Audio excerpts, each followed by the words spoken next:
sa My Driver Sweet Lover, si Sante na si Rocky. Pero magiging witness pa ba siya? Kanina ka pa ba nandyan? Opo. Anong narinig mo? Wala, kayo lang ho. Etong si Von, habang kinakarir si Simon, may iba pa palang talent. I'm ready na for the fashion show. At si Gabby pa ang isa sa mga models. Gusto ko, ikaw ang magmo-model ng final dress. Tama! Ito pa ang isang feel rumampa. Baka pwede nyo pa akong bigyan ng kahit konting palugit lang. Mag-isip kayo kung anong mga bagay ang pwede nyong isanla. Habang si Rocky sumasadsad na sa problema. Sorry paano mo babayaran yung mga utang mo? Our call center is looking for a new agent to train. Pupulis ako? Problemado na nga Pag-i-Englishin mo pa. Sa susunod na training nyo, sama ako. Kunin mo na ulit si Rocky para mag-drive sa'yo. Hindi ko na ulit kukunin yung driver na yun, no? Si Gabby, na kailangan ng lunukin ng pride. Pero ayan tuloy. Hindi ka kasi nakapagsabing dadating ka May tao! Ginawag ka dyan, kaya ka na Akala ko may daga. Hindi tao po yan. Diyan ang galing! Akala ko dagang bahay.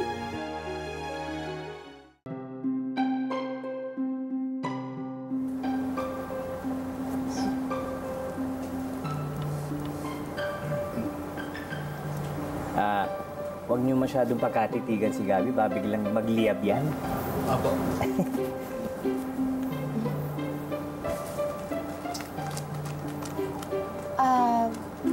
Kamusta na po pala si Rocky? Si Rocky? Ayun, namumroblema. Alam mo kasi, bago siya namasukan sa inyo, nakabangga siya ng taxi. Bangga? Oo. Alam mo naman dito, pag nakabangga ka ng taxi, ikaw magbabayad sa mga repair. Kaya ayan, namumroblema siya dahil lumaki ang utang niya dun sa operator ng jeep. Ganun po ba? Ano po yung pangalan ng operator? Ang operator si Tisoy. Diyan nakatira sa may bukana. Tisoy. Oh, Nay. Sigurado ako, doon na naman kayo pupunta sa bahay ng mga patay gutom na yon. Ikaw naman kung magsalita ka, ano naman ang masama kung magdala ko ng pagkain nila? Nakita mo naman, puro lalaki ang mga kasama ni George. Ano pang mas matinong pagkain ang kakainin nila? Tanahan mo, Tisoy. Rocky, you look nice. May pupuntahan ka ba? Anong nagawa mo dito? Rocky, kasi gusto ko sanang alokin ka na ano? Ay, pa. Hindi ako si Minnie, Sabihin mo na kasi, dali na. Rocky, kasi gusto ko sanang, kung okay lang, na alokin sana na I'd like you to be my driver again. Ganon? Pagkatapos mo akong palayasin, gusto mo akong pabalikin, ganon? Nay, kasera kayo sa lugar na to. Napaka-stricto nyo nga maningil dun sa mga ibang nangungupahan. Pero pagdating dyan sa matandang driver na yan at sa mga ampon niya, para kayong asong walang ngipin. Bigyan nyo naman ako ng konting kahihiyan. Wag na, kasi meron na akong ibang work. Meron na akong frostfic. May iba ka ng work? Oo. Kaya nga ako nakabihis ng ganito Magte-training ako for the call center. Ano nakakatawa doon? Mali ba? Hindi, kasi diba, pag magtatrabaho ka sa call center, kailangan magaling ka mag-English. Kailan ka ba natuto mag-English? Pambihira talaga itong babaeng to. Alam mo ikaw, Ikaw na yung hingi ng pabor sa akin, ikaw pa yung nangiinsulto ng ganyan. Hindi, Rocky, I'm sorry. I didn't mean it that way. Sorry? Ang sinasabi ko lang kasi, Ano, I didn't think naman kasi nakapagtapos ka ng pag-aaral. So, I'm sorry. Hoy, ikaw. Kung tapos mo na ako insultuin, makakaalis ka na sa pamamahay namin. You go in the outside. Now! Wow! In fairness, para teacher sa kindergarten. Sige po, alis na lang po. Sige po. Happy po. Excuse me.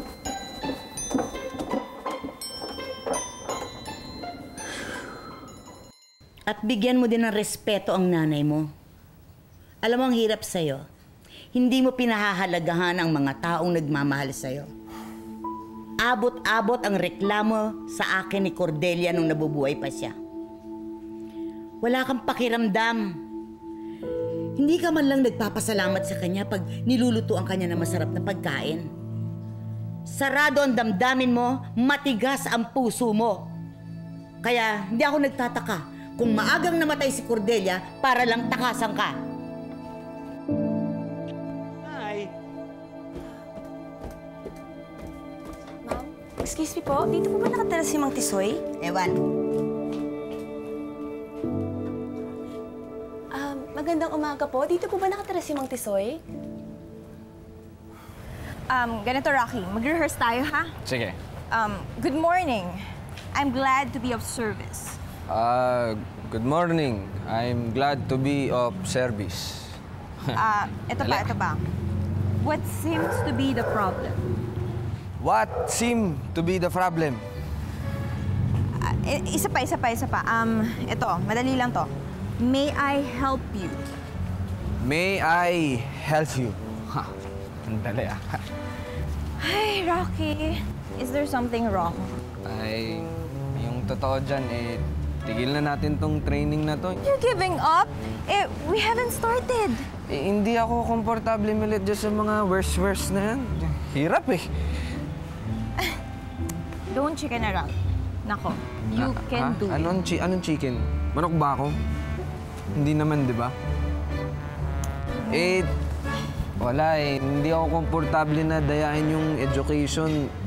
Tama ba? Ano yung tama? Educational... You mean your educational background? Yun, oo. That's fine, Rocky. No one will know naman eh. Promise. Sige, ganito na lang ha. Ihahatid kita papunta sa building mo. Tama. Tapos ikaw yung papasok sa loob. At ako, uwi. Tingin ko mas maganda yun eh. No? Okay ka na dun eh. Ako, okay ako dun. Tingin ko yun yung tama. Uwi na lang ako.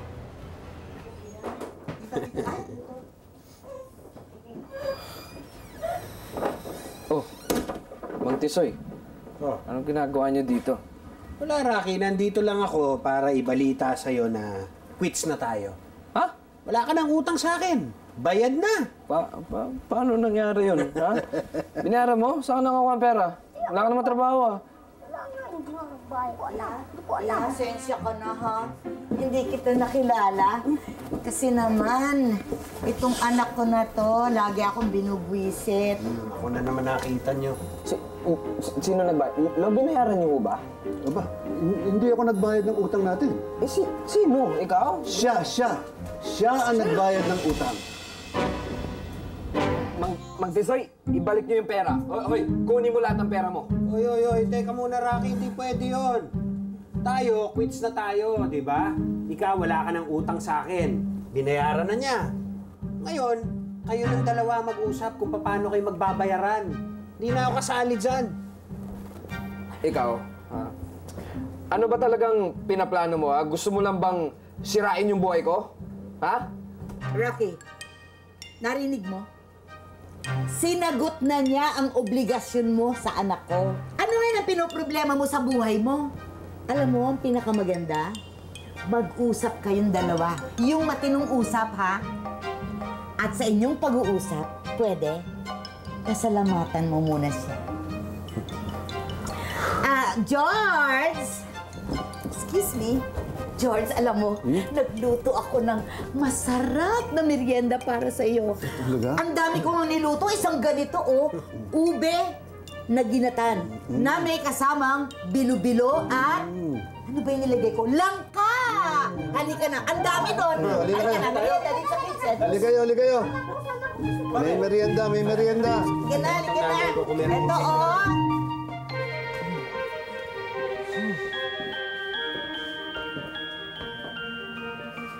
Huwag kang mag-alala. Babayaran ko rin yung utang ko sa'yo. Alam ko naman na babayaran mo yung utang mo sa akin eh. In fact, may naisip na nga ako na paraan para mabayaran mo ko. Monique, nakwento ko na ba sa'yo na nahuli ako ng driver na yan? Yan yung driver ni Gabby? Yung Rocky? Nakita niya ba naman ako nung gumagawa ako ng special salt para kay Aaron? No, what happened? Ay, nako. It's so stupid to even think about it right now. Pero kasi nakita niya akong nagpupulbos ng buto sa kusina. Mommy, ha? You should be more careful. Maybe you're having too much on your plate about getting rid of Abuela. At kung anong gagawin mo kapag 21 na yung Gabby na yan. Never mind. Buti na lang wala na yung pesting driver na yan dito. At least that's one less person to worry about. Sino to?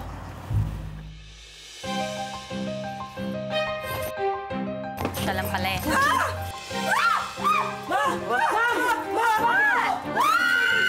May multo! May multo po ba? May multo? Mami! Anong ginagawa niya ang taong yan dito? Anong ginagawa niya dito? Ako? Excuse me. I'd like to tell Monique na hindi ko nahihiramin ng driver niya. I've decided to hire Rocky back.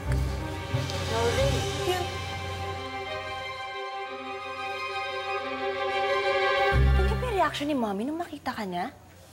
Para siya nakakita ng multo. Diba? Oo nga, hindi ko nga alam kung bakit ganun yung reaction ni Mama Araceli sa akin. Kaya siya ganun nag-react. Rocky, mamaya pupunta tayo sa resort. Mag-ibihis lang ako. Yaya Tabs, pakihanda yung mga gamit na dadalhin. Sandali lang. Ay, pasensya na. Sandali lang, Ano yun? Tinanggap ko tong alok mo, pero meron akong mga kondisyon sa'yo. Kondisyon? Mami! Ano ba yung reaction mo? Siya na OA ba? Ano ka ba, Monique? Don't you understand? I was just talking about it. Nabuti na lang wala na yung driver na yun dito. All of a sudden, he appears! Is this an operation? Is it a joke on me? Mom! Ano ba masyado ka naman paranoid? I don't think na may alam si Gabby sa mga nangyayari. Monique, you don't understand. Nakita niya ako na meron akong ginagawa sa kusina. So kahit na nagtanga-tangaan siya, what if? You don't know kung anong tumatakbo sa utak niya ngayon, di ba? What if he plots? My death! Mom! Listen. Madali na naman malaman ko anong nasa isip ng driver na yun eh. Rocky? Rocky? Rocky? Sino yan? Ay! Oo nga pala, Ashrong, I'm here to fetch Rocky just in case he changed his mind, you know. Ay, Milet! Nako! Si Rocky. Bumalik na siya sa dati niyang trabaho eh. Biglaan kasi. Driver na siya ulit ngayon ng mga Barrio Nuevo. Dapat niya tatawagan ka niya. Kaya, biglaan nga. Kaya, sa akin na lang niya dapat ipapatext. Kaya lang, naubusan ako ng load. Yaya Tabs, umakyat ka muna. Teka, sandali. Gusto ko marinig yung kondisyon ni Rocky eh. Umakyat ka muna.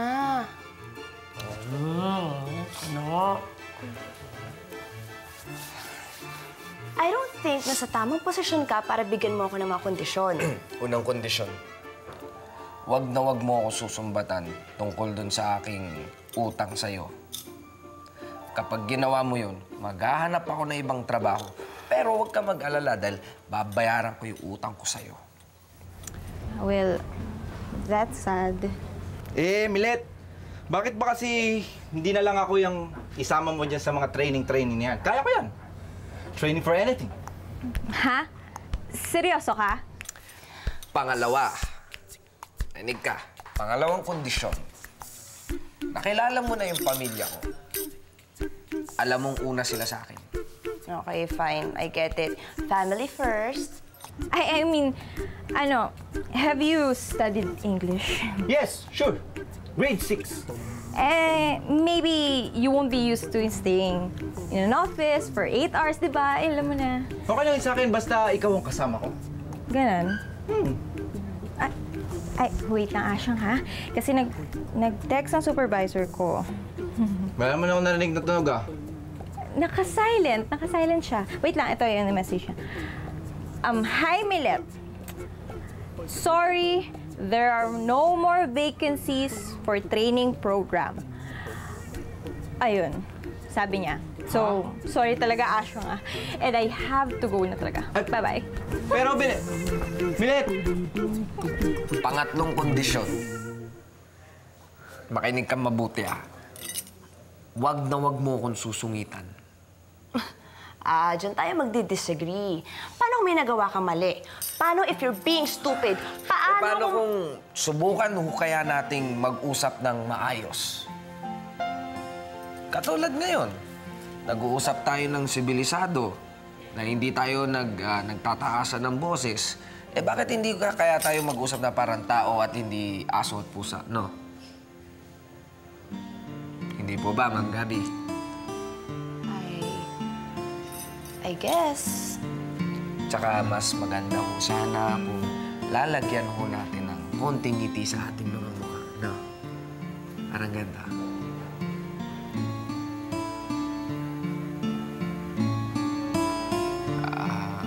Sige ho. Isa-isahin lang ho natin kung hindi nyo naman talaga kaya. Mas maganda na lang ho siguro na kung yan lang ang kaya niyo ibigay sa akin, yung matinong usapan, o sige, hanggang doon na lang. Isa-isahin na lang ho natin. No, ma'am? Siya nga pala, yung kotse ho, nag-aantay na ho sa baba. Ma'am Gabi.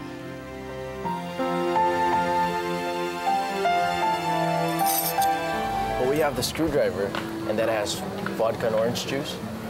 We also have the Singapore Sling. Now that has gin, cherry brandy, pineapple and lime juice, and of course, orange liquor. This one, though, you'll like. It's a favorite of most women, Shirley Temple. Shirley Temple? You mean they turn girls into a drink? No, not at all. They did name it after the child star, but it actually has ginger ale and grenadine. Ginger ale. Ayoko yun, walang lasa eh. Yung mga drinks na gusto ko, yung mga naughty yung pangalan, kagaya ng Screaming Organism, o kaya Blowing Job, or Sexy on the Beach. Masarap yun, di ba? Cheers! Sige, Aling White, ha? Dito ka lang, kukunin ko lang yung wallet ko dun sa maid's quarters. Huwag kang aalis dito. Dito ka lang at huwag ka please mag-iingay kasi baka marinig ka ng bakunaw na mayroon mo dito yung si Jim Rod, ha? Dito ka lang. Dito lang. Okay, dyan.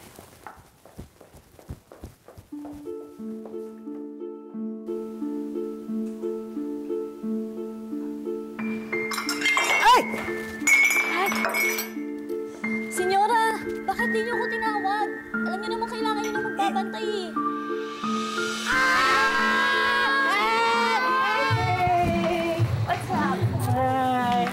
Hello. Parang dumiretso kayo sa kanya. Sorry, Besa. Sorry to cut it short nung reunion nyo, ha? Kasi kailangan ko nang hugutin to dahil kailangan mag-fitting party sa fashion show. Yung mananahin, naghihintay na. Halika na, let's go. Ay, paparati, sorry, pero girls only kasi merong hubaran, palitan na involved. Alam mo na, maghintay ka na lang sa labas ng okay? Okay? Hoy, halika na. Para kang linta na bundat dyan, halika na. Let's go. How about, ano ba yung Harvey Wallbanger? Nabasa ko kanina sa menu. Ano yun? Sorry, what? Harvey Wallbanger. We actually have to go. Excuse me.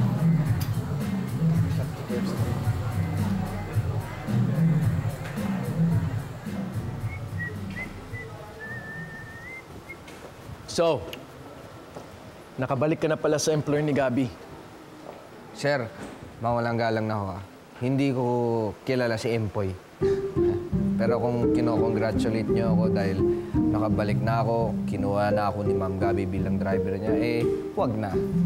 Kasi alam mo naman, magiging sakit lang na ulo ko yan. Yan hindi ko maintindihan sa'yo eh. Kung laking sakit ng ulo para sa'yo ng katrabaho si Gabi, ba't ka pa bumalik? Kailangan ko ng pera, sir. Ganun lang po kasimple yun. Look, Rocky. Ako nangako kay Gabi na hindi na kita awayin. No matter how much you may piss me off. Pero kung laking problema para sa'yo na nandito ka, just a piece of advice, siguro humanap ka na ng ibang paglulugaran mo. Okay? Anong ginagawa mo? Sino ka? Anong ginagawa mo rito? What is the commotion in this partition of the mansion? At sino ka? Aurin? Sino yung lady in red? Kasi, tsahin ko siya. Auntie, di ba, auntie? Auntie ko siya. May tsahin ka pala? Oo naman, bakit? Ay, anong ginagawa niya dito? Kasi, nandito yung tsahin ko para humiram ng pera kasi magpapa-opera yung anak niya, yung pinsan ko. Di ba, auntie? Oo. Papa-opera? Oo. Pwes, ano ang sakit ng anak ng tiyahin mo na kailangan niya magpa-opera? Aber? Gentlemen, get ready to be blown away!